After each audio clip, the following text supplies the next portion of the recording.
അസ്സലാമലൈക്കും. Welcome back to my YouTube channel. എന്തെല്ലാം വിശേഷം? അപ്പം ഞാനും എൻ്റെ ഫാമിലിയും അൽഹംദുലില്ലാ നന്നായിരിക്കുന്നു. അപ്പോൾ ഇന്നത്തേത് ഒരു ഗസ്റ്റ് വന്ന ദിവസത്തെ കുക്കിംഗ് വീഡിയോ ആട്ടോ. മെയിനായിട്ടും കുക്കിംഗ് എന്ന് പറയാൻ റെസിപ്പീസ് ഒന്നുമില്ല. അപ്പോൾ ഞാൻ അന്നേരം ജസ്റ്റ് ഒരു വീഡിയോ എടുത്തപ്പോൾ ഇങ്ങനെ ഇടുന്നതാട്ടോ. അപ്പം ഇന്ന് മെയിനായിട്ട് നമ്മൾ ഉണ്ടാക്കുന്നത് ബീഫ് ബിരിയാണി പിന്നെ മയോണൈസ് പാസ്തയുമാണ്. അപ്പോൾ ആദ്യം കുക്കറിൽ ബീഫ് നന്നായി വേവിച്ചെടുത്തു. കുറച്ച് ഉപ്പും മഞ്ഞൾപ്പൊടിയും ഇട്ടിട്ട് വേവിച്ചെടുത്തിട്ട് ഒരു സൈഡിലേക്ക് മാറ്റി വെച്ചിട്ടുണ്ട്. പിന്നെ മസാലയാക്കുന്നതിൻ്റെ തിരക്കിലാട്ടോ. അപ്പം മസാല എന്ന് പറയാൻ ഉള്ളിയും തക്കാളിയും നന്നായി വഴറ്റി അതിലേക്ക് ജിഞ്ചർ ഗാർലിക് പേസ്റ്റൊക്കെ ഇട്ട് പിന്നെ എല്ലാം വഴറ്റി വരുമ്പോൾ അതിലേക്ക് ഈ നമ്മൾ കുക്കറിൽ വേവിച്ച് വെച്ച ബീഫൊക്കെ ഇട്ടിട്ട് നന്നായിട്ട് മിക്സ് ചെയ്യും. പിന്നെ ആവശ്യത്തിന് മഞ്ഞൾപ്പൊടിയും പിന്നെ ഉപ്പ് കുറവാണെങ്കിൽ ഉപ്പൊക്കെ നോക്കി ഇങ്ങനെ റെഡിയാക്കി വെക്കും. പിന്നെ ഇതിന് കോമ്പിനേഷനായിട്ട് ചിക്കൻ പൊരിച്ചതാട്ടോ ഉണ്ടാക്കി. അപ്പം അതിൻ്റെ ആദ്യം ചിക്കൻ മഞ്ഞൾപ്പൊടിയും മുളക് പൊടിയൊക്കെ ഇട്ടിട്ട് ഇങ്ങനെ എടുത്ത് വെച്ചിട്ടുണ്ട്. പിന്നെ ഉപ്പ അവിടെ അച്ചാറുണ്ടാക്കുന്ന തിരക്കിലാട്ടോ. അപ്പം അച്ചാറെന്ന് പറയാൻ ഉപ്പ ബീട്രൂട്ട് അച്ചാറാട്ടോ ഉണ്ടാക്കുന്നത്. അതിനുശേഷം ഞാൻ എൻ്റെ മയോണൈസ് പാസ്ത ഉണ്ടാക്കാൻ വേണ്ടി ചിക്കൻ കുറച്ച് എണ്ണയിൽ ഉപ്പും കുരുമുളകൊക്കെ ഇട്ടിട്ട് വഴറ്റി വെച്ചിട്ടുണ്ടായിരുന്നു. അപ്പോൾ അതൊന്ന് ചെറുതായിട്ട് പീസുകളാക്കിയിട്ട് നന്നായി ഇടിച്ചിട്ട് ഒന്ന് നൈസാക്കിയതാട്ടോ. അപ്പോൾ അച്ചാറിലേക്കുള്ള വറവ് ഉമ്മ അടുപ്പത്താക്കി അതിലേക്ക് അയച്ചു കേട്ടോ. വറവ് എന്ന് പറയുന്നത് ഞങ്ങളെ നാട്ടിൽ ഈ എന്താ പറയുക കാശി വയ്ക്കുന്നതിനാട്ടോ പറയാം വറവെന്ന്. അപ്പോൾ അച്ചാറിൻ്റെ പണിയൊക്കെ കഴിഞ്ഞിട്ട് അതൊരു സ്ഥലത്തേക്ക് മാറ്റി വെച്ചു. പിന്നെ നമ്മളെ മസാല ആവശ്യത്തിനുള്ള ഗരം മസാലയൊക്കെ ഇട്ട് അങ്ങ് റെഡിയാക്കി വെച്ചിട്ടുണ്ട് കേട്ടോ. അപ്പം ലാസ്റ്റ് നമ്മൾ കുറച്ച് നാരങ്ങ ഒരു പുളിക്ക് വേണ്ടിയിട്ട് ഇങ്ങനെ ചേർക്കും. അതിനുശേഷം മല്ലിച്ചപ്പ് ഇപ്പം മുറിച്ച് വെക്കുന്ന തിരക്കിലാണ്. മല്ലിച്ചപ്പ് ഇപ്പം എല്ലാത്തിനും വേണ്ടേ, ബിരിയാണിക്ക് ഒരു നല്ല ഫ്ലേവറിന് തന്നെ മല്ലിച്ചപ്പ് നമ്മൾ ചേർക്കാറുണ്ടല്ലോ. അപ്പം മല്ലിച്ചപ്പൊക്കെ അതിലിട്ട് ഫ്ലെയിം ഓഫ് ചെയ്തെല്ലാം റെഡിയാക്കി വെച്ചു. അപ്പോൾ അതിനുശേഷം ഉമ്മ അതേ സമയത്ത് അരി വേവിക്കാൻ വേണ്ടിയിട്ട് അടുപ്പത്ത് വെച്ചിട്ടുണ്ട്. പിന്നെ മയോണൈസ് പാസ്ത ആക്കാൻ വേണ്ടിയിട്ട് പാസ്ത വേവിക്കാൻ വെള്ളം അടുപ്പത്ത് വെച്ചിട്ടുണ്ട്. അപ്പം അരിക്ക് ആവശ്യമായിട്ട് അതിന് വേവാൻ വേണ്ടിയിട്ടുള്ള വെള്ളം അളന്നെടുക്കുക കേട്ടോ ഉമ്മ ഇപ്പോൾ.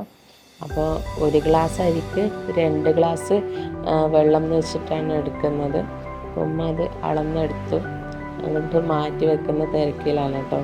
അതിനുശേഷം അരി ഒരു 2 പ്രാവശ്യം കഴുകിയിട്ട് അങ്ങ് എടുത്ത് വെക്കും. അടുക്കള ആകെ മെസ്സി ആയിട്ടുള്ളത് കാരണം ഇങ്ങനെ ഓരോ സംഭവം ഉണ്ടാക്കുമ്പോൾ നമുക്കറിയാമല്ലോ ഒട്ടാകെ മെസ്സി ആയിട്ടുണ്ടാവും. പിന്നെ ആ വേഗത്തിൽ പാത്രമൊക്കെ കഴുകിയിട്ട് ആ ഭാഗം അങ്ങ് ഒഴിവാക്കുകയാണ്. അപ്പോൾ പാത്രങ്ങളൊക്കെ കഴുകി വെച്ചാൽ തന്നെ പകുതി ഒരു എന്താ പറയുക ഇതൊക്കെ മാറും. ആ മെസ്സി ആയിട്ടുള്ളതൊക്കെ പകുതി ഒന്ന് നീറ്റ് കണ്ടാൽ അല്ലെങ്കിൽ പാത്രങ്ങളൊക്കെ ഇങ്ങനെ കൂട്ടിയിരുന്ന് കാണുമ്പോൾ വല്ലാതൊരു ഓക്വേർഡ് ഫീലിംഗ് ആണ് ഉണ്ടാവുക. അപ്പം അതൊക്കെ വൃത്തിയാക്കി വേഗം മാറ്റി വെക്കുമ്പോൾ മനസ്സിലൊരു സമാധാനം കിട്ടും സത്യമായിട്ടും. അപ്പോൾ അതിൻ്റെ തിരക്കിലാണ് ഞാൻ. അങ്ങനെ പാത്രങ്ങളൊക്കെ ഓരോന്നായിട്ട് കഴുകി അങ്ങ് എടുത്ത് വെച്ചു. അപ്പോൾ അടുപ്പത്ത് അരി വേവിക്കാൻ വേണ്ടിയിട്ട് പാത്രം എടുത്ത് വെച്ചിട്ടുണ്ട്. ഇതിൽ തന്നെയാണ് കേട്ടോ ദമ്മിടാറ്.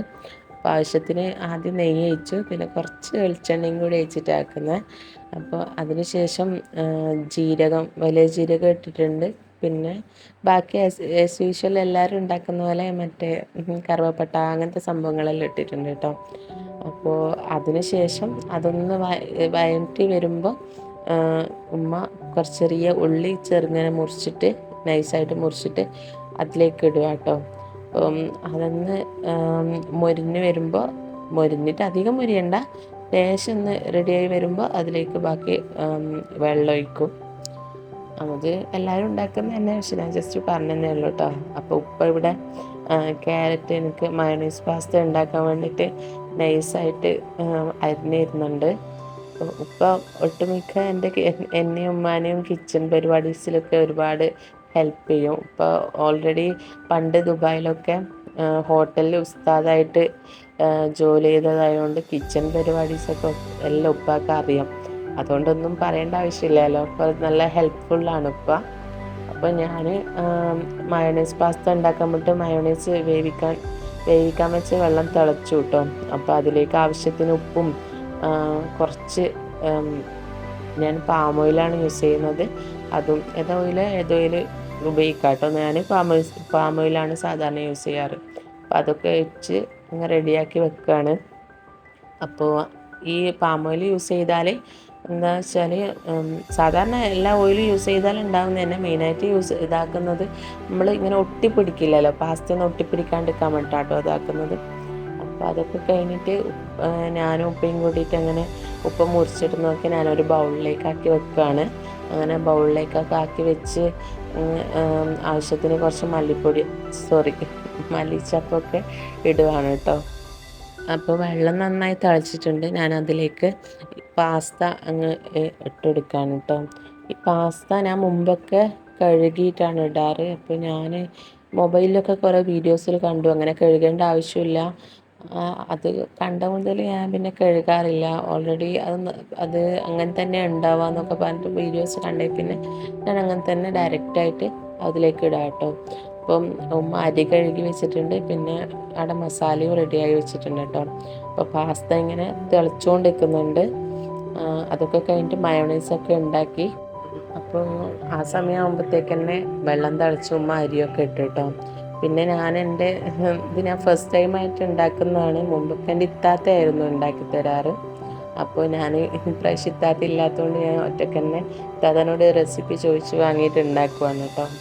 അപ്പോൾ ഇതിൽ ഒന്നുമില്ല, പ്രത്യേകിച്ച് കുക്ക് ചെയ്യേണ്ടത് ആകെ പാസ്ത ഒന്ന് വേവിച്ച് വെക്കണം എന്നല്ലാതെ വേറൊന്നുമില്ല കേട്ടോ. നമുക്ക് ആവശ്യമുള്ള പച്ചക്കറി നമ്മുടെ കയ്യിൽ എന്താണോ അവൈലബിൾ ആയിട്ടുള്ള പച്ചക്കറി അതൊക്കെ ചേർത്തിട്ട് ജസ്റ്റ് ഉണ്ടാക്കാൻ മതി. നല്ല ടേസ്റ്റുമാണ്, എന്നാൽ അത്രയും അൺഹെൽത്തി ഒന്നുമല്ല. അത് നമ്മൾ മയോണൈസിൽ ഉണ്ടാക്കുന്ന വെച്ചാൽ മയോണൈസ് അൺഹെൽത്തി ആണോ ഹെൽത്തി ആണോ എന്ന് എനിക്കറിയില്ല. അപ്പോൾ അങ്ങനെ അതൊക്കെ റെഡിയാക്കുന്ന തിരക്കിലാണ്.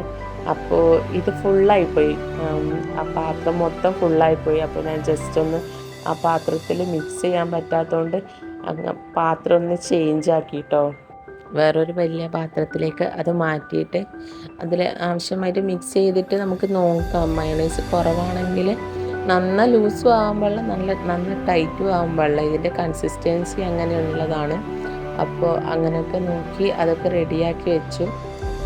അതൊക്കെ റെഡിയാക്കി വെച്ചതിന് ശേഷം അടുപ്പത്ത് ചിക്കൻ ഫ്രൈ ചെയ്തിട്ട് വെച്ചിട്ടുണ്ടായിരുന്നു. അതിങ്ങനെ മറിച്ചിടുകയാണ് ഉമ്മ. അപ്പോൾ അരിയൊക്കെ സെറ്റായി ഉമ്മ ദമ്മിടുന്നതിൻ്റെ പരിപാടിയില്ല കേട്ടോ. അപ്പോൾ ഇതാണ് നമ്മൾ കണ്ണൂർക്കാർ ഇങ്ങനെയാണ് കേട്ടോ ദമ്മിടൽ. മറ്റുള്ള സ്ഥലത്ത് എങ്ങനെയാണെന്ന് എനിക്കറിയില്ല, അതുകൊണ്ടാണ് പറഞ്ഞത്. അപ്പോൾ അങ്ങനെ ഉമ്മ ഇങ്ങനെ ലെയറായിട്ട് ഇങ്ങനെ മസാലയും ചോറും കൂടി അങ്ങനെ ഇട്ട് വരികയാണ്. അപ്പോൾ നിങ്ങളെ നാട്ടിൽ എങ്ങനെയാണ്, ഇങ്ങനെ ദമ്മിടാറുണ്ടോ? ഞാൻ എൻ്റെ ഹസ്ബൻഡിൻ്റെ വീട് നാദാപുരാട്ടോ. അപ്പോൾ അവിടെ ഞാൻ കണ്ടിട്ടുള്ളത് ഇങ്ങനെ ചോറും മസാലയും വേറെ ആയിട്ടാണ് ഉണ്ടാവാറ്. പക്ഷേ ഇവിടെ ഞങ്ങളെ കണ്ണൂർ ചോറും മസാലയും വേറെ ഉണ്ടാവില്ല, സെപ്പറേറ്റ് ആവില്ല, അത് ഒരുമിച്ച് തന്നെയാണ് കൊടുക്കാറ്. ആ ഒരു വ്യത്യാസം ഉണ്ട്. അപ്പോൾ നിങ്ങളെ നാട്ടിലൊക്കെ എങ്ങനെയാണെന്ന് ഒന്ന് കമൻറ്റ് ചെയ്യണേ. അപ്പോൾ ഇങ്ങനെ നമ്മുടെ ലെയറായിട്ട് ഉമ്മ മസാല ഇട്ട് ഇങ്ങനെ റെഡിയാക്കി. ആ സമയം കൊണ്ട് തന്നെ ചിക്കൻ നന്നായി ഫ്രൈ ആയിട്ട് വന്നു കേട്ടോ. അപ്പോൾ നമ്മൾ ദമ്മിടൽ പരിപാടിയൊക്കെ ഫൈനൽ സ്റ്റേജിലെത്തി. അങ്ങനെ ദമ്മിടലൊക്കെ കഴിഞ്ഞിട്ട് ഇത് നേരെ അടുപ്പത്ത് വെച്ചിട്ട് കുറച്ച് നേരം ചൂടാക്കാൻ വെക്കും കേട്ടോ. ആവി കയറ്റാൻ വേണ്ടിയിട്ട് ഇങ്ങനെ വെക്കും. അങ്ങനെ അതൊക്കെ അടുപ്പത്ത് വെച്ച് ഇങ്ങനെ സെറ്റാക്കി വെച്ചു. അപ്പോഴത്തേക്ക് ഒട്ടുമിക്ക പരിപാടികളൊക്കെ കഴിഞ്ഞു കേട്ടോ. അപ്പോൾ ഇത്രയൊക്കെ ഉള്ളൂ. എൻ്റെ ചാനൽ ആദ്യമായിട്ട് കാണുകയാണെങ്കിൽ ഒന്ന് ലൈക്കും സബ്സ്ക്രൈബും ചെയ്യണേ. നിങ്ങളെ വിലയേറിയ അഭിപ്രായങ്ങൾ ഞാൻ പ്രതീക്ഷിക്കുന്നു കേട്ടോ. അപ്പോൾ ഓക്കെ, അസ്സലാമു അലൈക്കും.